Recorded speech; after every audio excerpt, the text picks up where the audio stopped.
Ross lining up on the front row of the grid on the outside there, and the 11 car with the sort of shark's teeth of Paul Collingwood, the Eclipse, and then 2 more Eclipse, not with quite such exciting graphics on the second row. That's 99 Martin Gambling and 15 Clive Hudson. You can hear rev starting to rise, and the race gets underway then, and it's a pretty solid start by everybody, it would seem. Hiley and Gambling from the second row. Gambling's made a very good start there, and he's dived through into the lead of the race then in the number 99 Eclipse. He was the driver that finished 3rd in yesterday's race, but he's got the jump on Andy Hiley here.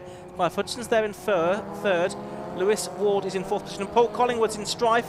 He's got his hand in the air. You can just about see it at the back of shot. So the driver that was a double winner last time out, he is an early retirement from this race by the looks of it, with some kind of, I would think, drivetrain problem. And that means that it's going to be Martin Gambling versus Andy Hiley at the front of the field, Johnny. There's been some contact further back though, with a car struggling to get onto the hanger straight, and in fact that will dive to the left and onto the grass. But yes, I was wondering whether Andy Hiley was slightly distracted by Paul Collingwood not able to get off the line as cleanly as the others, because Martin Gambling, now being challenged by Andy Hiley, vaulted his way from 3rd position to the lead, and Clive Hudson got a killer of a getaway as well to be up to 3rd, but of course that's helped out by Collingwood's dramas, and now Hudson's being caught by Lewis Ward. Yep, so you've got the 3 rear or mid-engine cars in the lead. Then you've got the front-engine car of number 4, Lewis Ward. That's the Westfield in 4th place. Then it's the Sienna of Anton Landon in 5th position, and Gary Goodyear in the ARL is 6th. There is the move for the lead. Andy Hiley goes through and takes it there at Village. So at the start of the second lap, will Gambling though try to fight back?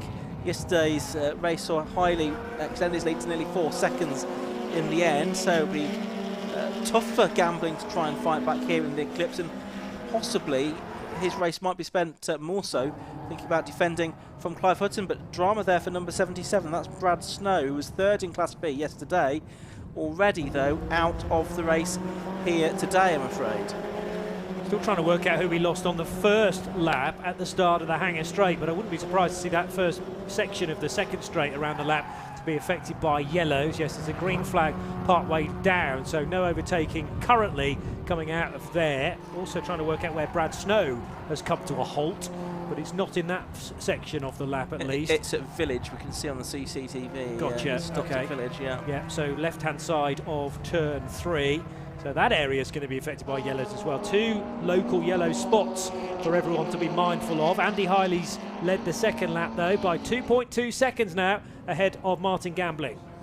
Yeah, in Gambling, as I predicted, now into the clutches of both Clive Hudson and Lewis Ward there. Lewis, who was leading Class A in the Championship coming into yesterday's race, but Andy Hiley overtook him in the point standings with his victory yesterday.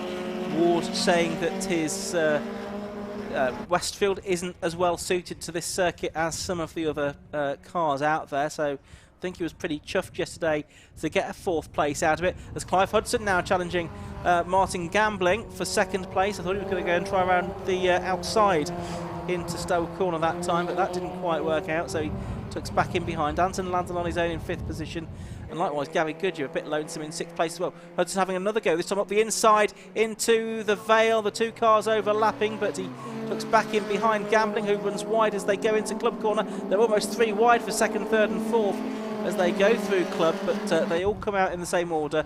So it's Gambling 2nd, Hudson 3rd, and Lewis Ward in 4th position. As we watch back some of the Class B cars for the moment, and then we switch back to the Hamilton straight. We see Gary Goodyear go through in 6th position, 5th position now. That is, and has Andy Hiley come through? He's disappeared from our timing screens. I don't know if we, I didn't notice him out of the window whether he was there or not, but he's not come through on our timing screens, Johnny. No, oh, there he is. There he is. So yes, so we're all fine. I was about to say all this is for the lead, but it's not. It's still for 2nd position, and we have had a change for 3rd, therefore, because the Westfield of Lewis Ward, he's up the inside now of Clive Hudson. Although Hudson's straight line speed superior to the front engine car, and Hudson will sweep around the outside at Stowe in the Eclipse to retake 3rd position. Gambling, Hudson and Ward are 2nd, 3rd and 4th.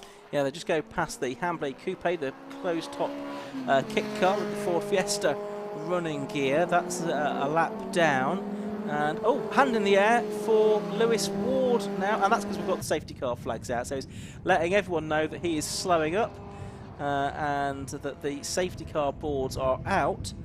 And is that possibly to recover the car at Village? I would imagine so. Brad Snow, which is sort of straight on, isn't it, at that headline. That is a fair way off the circuit, but nevertheless it might be that the officials want to recover that. There's just under 10 minutes of the race left. I think the car that we lost on the first lap was Ian Bonser's Ginetta G40, by the way. Didn't see that, did we? No. And he was due to be starting on the 11th row, so assuming he did start, it did not complete a lap, which would tally with where the car eventually retired. It was carrying front left damage, by my reckoning. That's what gave me the impression there'd been some contact in the middle order. So whether Ian's car needs recovery as well, although it wasn't visible at the start of the Hangar Straight, so I can't imagine that's caused the safety car. Much more likely to be Brad Snow's stricken machine off to the left at Village Corner. So 9 minutes of the race left to go. Class B at the moment is being led by Marcus Roskill in the number 44 car. He's in 11th place overall. That's from Andrew Hayward, number 27 in second, and the championship leader Stuart Thompson in third. But we saw him come on strong towards the end of yesterday's race. And Class C, you can see on your timing tower, those are the cars in 8th, 9th and 10th position, the MEV XRs. So David Hughes, Stuart Merchant, Darren Griffin, first, second and third in Class C. I think there's 6 of the MEVs here today, so that's a good representation from them. Johnny's just peering very closely at the screen to try to figure something out. I just wonder whether at the marshal post at the start of Hangar Straight there's someone not dressed in orange, and I just wondered whether that was actually Ian Bonser, who's now could be peering. And if his car is the other side of the tyre stack, then it is in a vulnerable position, but it's very tricky to tell. I'm looking way out in the distance at the end of the Hangar Straight on the right there. A recovery truck has arrived at Brad Snow's car, I can see now, to try and take that away. Obviously perhaps the marshals decided that they couldn't move it under their own steam. So there is Brad Snow just on the scene. Look at Marshall looking there at the front left corner, whether there's something broken or a tyre that's deflated there. I suspect it's not just a tyre the way that they're looking at it there.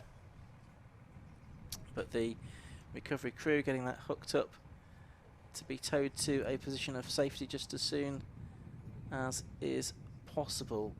Was it going to be a tow? Is it going to be a lift? So halfway through this race now, so it's a shame that both of the races for the sports specials have been disrupted by the safety car. Now Andy Hiley isn't behind the safety car there, is he? He isn't now. No. So is that because the safety car didn't pick him up, and is he going to therefore appear at the back? Or there he is. He's at the back, hasn't he? So he's effectively gained a lap on everybody, and the safety car will have to, you would think, wave through almost the entire field then to get Andy Hiley back behind, which is not going to be the work of a moment, unfortunately. And not something you want to do whilst recovery is taking place at Village either. Once they get past that area, might be safe to do it, I suppose, but we want the marshals clearly looking after this recovery of Brad Snow's car to be as safe as possible. But yes, we couldn't release this field now and go racing again because Andy Hiley's effectively been waved into a lap's lead. Yeah, he's completed 6 laps, everybody else only 5 and a bit. There was that transponder glitch on Andy Hiley's car, wasn't there? There which meant that he didn't show up. So I wonder if briefly the timing screen showed 99 Martin Gambling as the leader, and that was why the safety car was put out where it was. It does look like it's a full lift for Brad Snow's car. So that's going to take a little bit longer than just towing it away.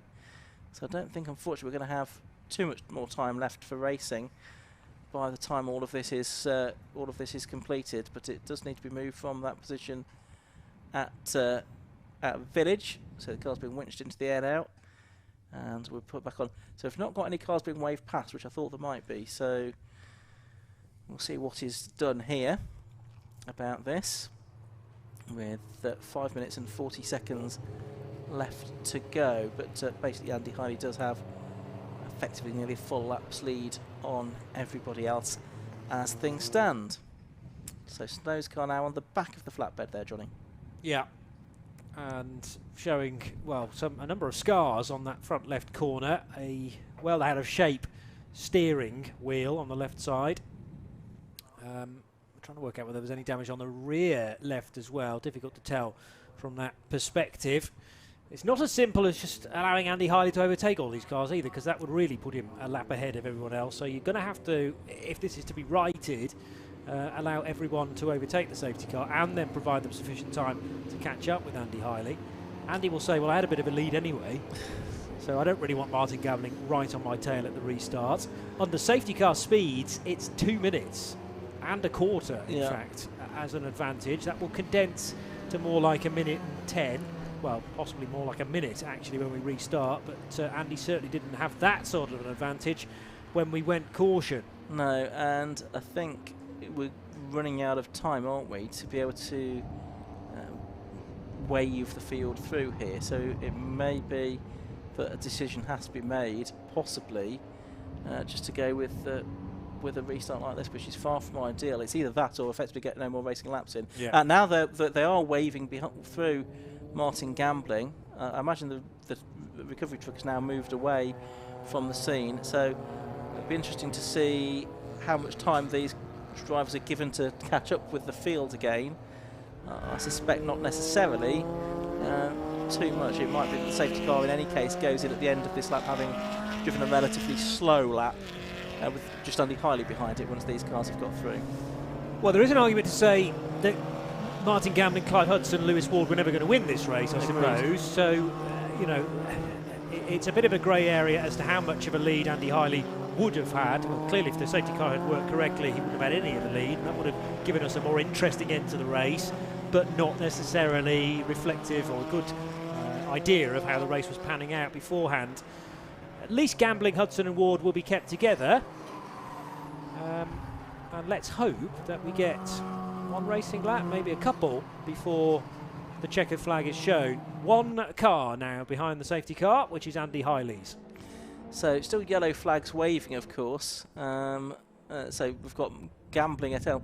Gambling probably should go as quickly as he reasonably can do here to try to catch the pack. They're basically sort of half a lap now ahead or behind. Behind, I suppose, is the right way of looking at it. Andy Hiley's car here. It is, the safety car is going rather slowly, so probably Andy Hiley's not going to have a lot of temperature in his tyres by the time he gets to the line, but we might be in a position to get the safety car in this time, but its lights are still on. And where are the rest of the cars? Because if it doesn't go in this time, and I don't think it's going to, we're not going to get much more in the way of racing, I'm afraid, because there's only 2 minutes and 20 seconds left. Well, there's the next group of cars, but I have to say, only 5 cars have bothered to make any kind of progress here. I'm not quite sure what Nigel Brown in 7th place is doing, because he's stuck behind a back marker, and he can't overtake the back marker, and the back marker's not gone with them. So this is the problem that you are faced with. So still the safety car is out, and is that the checkered flag being waved as well now? I rather fear that it may be, no, it's still the yellow flag. It's a look from a distance like the checkered flag. So if the safety car gets a wriggle on, we might be able to get one more lap out of this, but that's as good as we're going to get, I fear, in this race. We do now have the first 6 cars together, but we're not going to get the rest of them together because Derek Hambley in the Hambley Coupe is not really catching up with the first 6 cars, unfortunately. And thus nobody else can either. The quandary here for the safety car team is they want to go as slow as possible to make sure the train catches up. However, if they don't pick up the pace, we're not going to get an extra lap. so all been in vain anyway. Exactly, because a good lap time around here is take Andy Hiley out of it, 1 minute 11, 1 minute 12. There was about 1 minute 40 on the clock as they came across the line. Only a minute left now. I don't think they're going to do it. No, I'm afraid I feel the same way, Johnny, which is a bit of a shame, because we've not had too many racing laps then for the sports specials during the course of this weekend. I mean, obviously, when the snapshot was taken of the timing screen and the information, the instruction given to the safety car driver, pick up leader 99, that was correct, because Andy Hiley's transponder's been sticky all race. Lights are out now on the safety car, 34 seconds to go. We both didn't take a breath at the same time there, well, Johnny. this is going to be so close. Well, and it's in Andy Hyler's interest not to catch the safety car up. He can just drive around and take the checker flag. Very good point, It's not very exciting for us or anybody else, but it's in Hyler's interests not to get there before the 15 minutes is up. And presumably he's got some sort of race clock running in the cockpit. Although, he's upping the pace now gone, but there's only about 5 seconds left, I reckon, on the clock. So are we going to get the checkered flag this time, or are we going to get a green flag?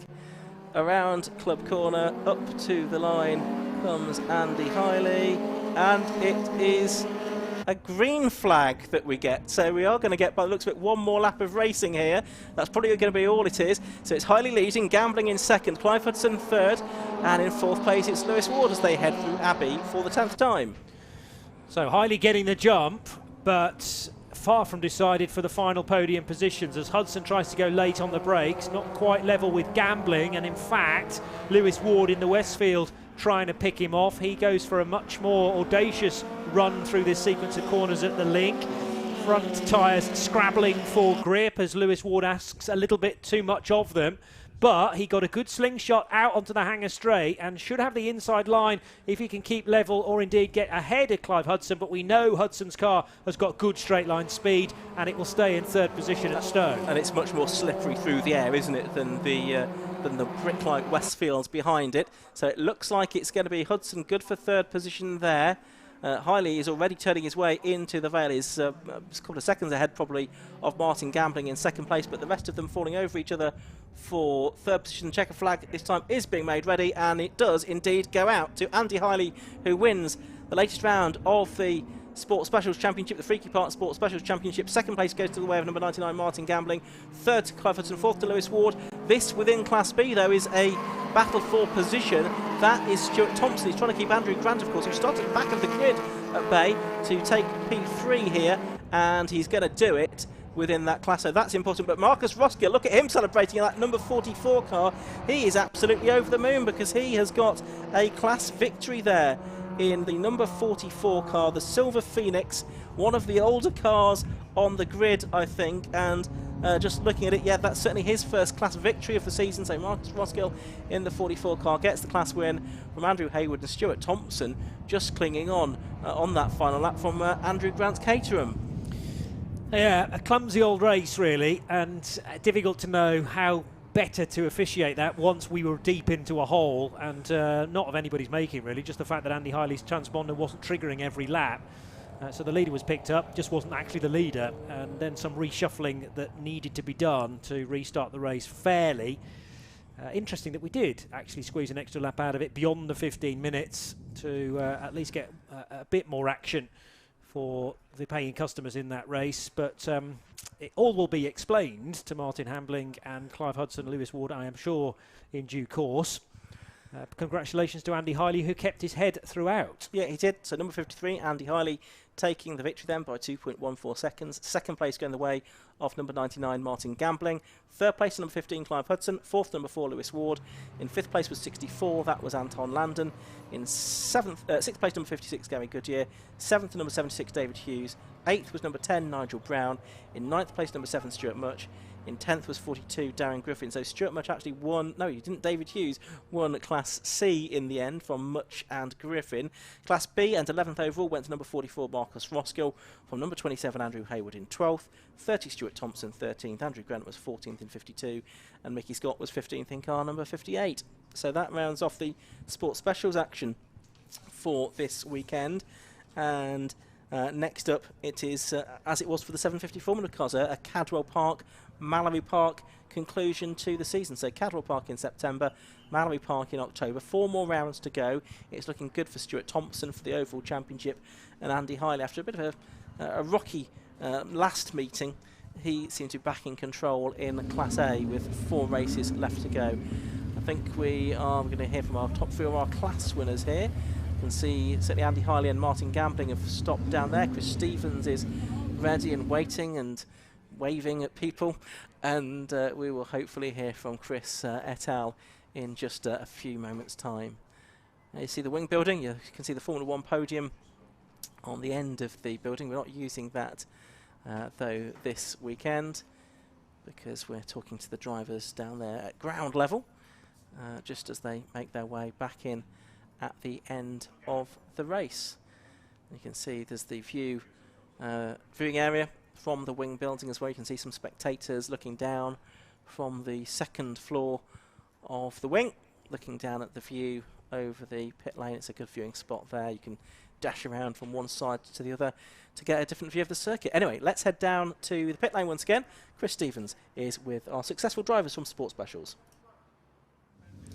Well, it's back-to-back victories for Andy in the FreakyParts Sports Specials Championship. You had to fight for it a little bit in the beginning there. Yeah, I got beaten off the grid again. I don't seem to make a really good job of starting, but yeah, we managed to get past fairly quickly, so I was happy with that. And of course, a bit of plain sailing after that with the safety car muddle, but still a great victory for you. Yes, good victory. I enjoyed it. But the little bit of the race I got, it was a long time behind the safety car, wasn't it? So yeah, that's how it goes. Oh, you're making a habit of this. Well, we'll look forward to seeing you doing it again next time out. Congratulations to you. Let's go and talk to our second-placed driver, Martin Gambling. Hi, Martin. That was one heck of a start you made. Yeah, I've seemed to start a reputation for having quick starts, so long may it continue. But great race, not much racing unfortunately, the safety car, but still a lot of fun. I mean, you were caught in a really great battle with the two cars behind you. Just talk us through it. Well, yeah, I think truthfully they're quicker than me today, and so I had track position, so I just wanted to make sure I keep it. And so when Clive got past me at first, I had to get him back right away. Well, it was cracking stuff. Absolutely great to watch. Congratulations on second place. Let's go and talk to Clive Hudson. Hello. Third. You were right in the middle of that epic battle. I know, and it was shaping up to be such a great battle, wasn't it? If only it gone on just that bit longer, who knows what might have happened. Probably would have all gone wrong. Well, hopefully not, but it was definitely really, really great to watch. So happy with today's racing? Oh yeah, it's always good fun. Yeah, that's the great thing. And yeah, I've got to work out how he does his starts so I can do those too, because it is true. He is quick off the line. Makes a big difference here. That's the great thing about short races. You've got to go for it. You've got to get those starts. You've got to go for it on the first lap when the tyres are cold. Absolutely. Very exciting. Oh, well, it's great stuff. Absolutely great action in the FreakyParts Sports Specials Championship. Let's go back to you, Ian, because coming up next, it is the Race Parts historic 750 Formula Series.